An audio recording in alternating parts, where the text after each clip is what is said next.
আমি ভূত। আজ থেকে ঠিক 3.5 বছর আগে আমি জ্যান্ত ছিলাম।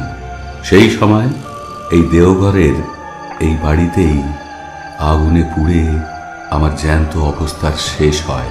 এই বাড়ির নাম লিলি ভিলা। আমি এখানে এসেছিলাম আমার এক বন্ধুর সঙ্গে ছুটি কাটাতে। তারপর একদিন অজিত, একটু চা করো তো, দুজনে বসে বেশ আমেজ করে খাওয়া যাবে। আমি বরং দোকান থেকে গরম সিঙাড়া নিয়ে আসি। আচ্ছা, ঠিক আছে, তাই হোক।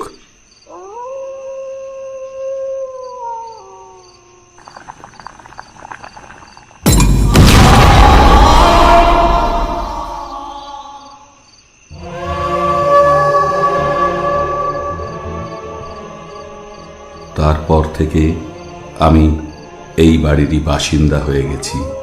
আমার চেহারা এখন কিরকম তা আমি নিজে জানি না, কারণ আয়নায় ভূতের ছায়া পড়ে না, জলেও যে পড়ে না সেটা পুকুরে পরখ করে দেখেছি। একবার এই লিলি ভিলায় 2 বছর আগে এক দম্পতি ছুটি কাটাতে এসেছিল। শোনো, তুমি খাবার দাবার রেডি করো, আমি ততক্ষণ ফ্রেশ হয়ে নিই। ঠিক আছে।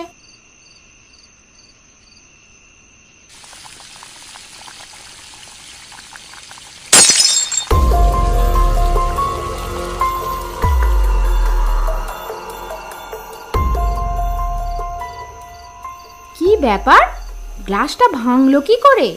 কি হলো রমা, এখানে দাঁড়িয়ে কি ভাবছো? এই দেখো না, গ্লাসটা পড়ে গিয়ে ভাঙলো কি করে তাই ভাবছি। ধুর, এতে ভাবার কি আছে, বিড়াল বা ইঁদুরে ফেলেছে হয়তো। চলো চলো, খেয়ে নি।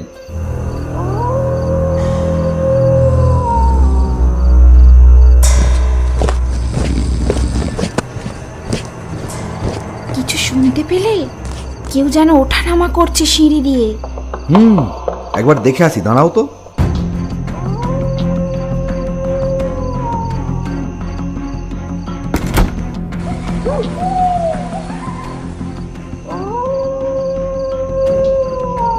কই, কিছুই নেই তো। মনে হয় কোনো বিড়ালের কাজ টাজ হবে। না, শুয়ে পড়ি গিয়ে।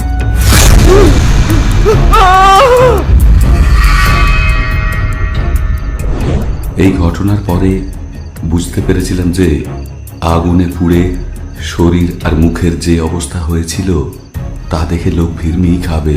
তারপর থেকে এ বাড়িতে আর কেউ আসে না, কারণ হানা বাড়ি বলে এটার একটা বদনাম রটে গেছে। আমারই একটা ভুলের জন্য লিলি ভিলা এখন হানা বাড়ি, তাই এখানে কেউ এসে থাকতে চায় না। আর আমিও জ্যান্ত মানুষের গলার আওয়াজ, তাদের চলাফেরা, কাজকর্ম, হাসি তামাশার শব্দ কিছুই পাই না। তাই মনটা এক এক সময় হু হু করে ওঠে। জ্যান্তরা যদি জানতো যে ভূতরা তাদের সান্নিধ্য কত পছন্দ করে, তাহলে কি তারা ভূতকে এত ভয় পেত? কখনোই না। কিন্তু লিলি ভিলাতেও শেষ পর্যন্ত লোক এসে হাজির হলো। একদিন সকালে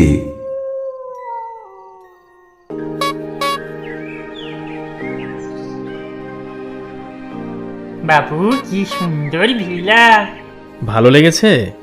হ্যাঁ বাবু, এবার চলুন ভিতরে যাই।